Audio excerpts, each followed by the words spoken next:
Так, мына бул машина менен да коштошо турган күн келди.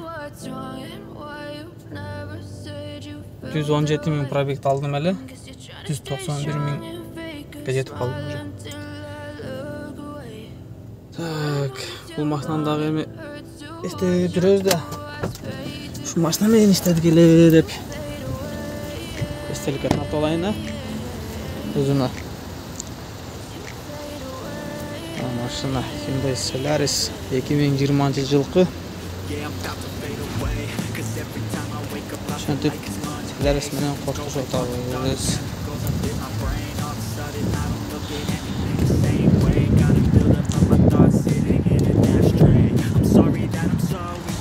Машинаны жууп, таза кылып койдум.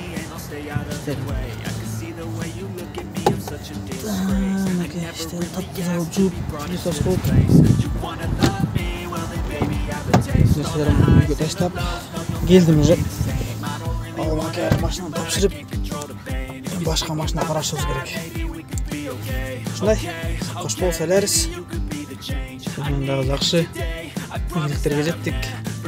Бұл машина Құдайға шүкір берекелі болып, көп нәрсе жеткізіп алдық.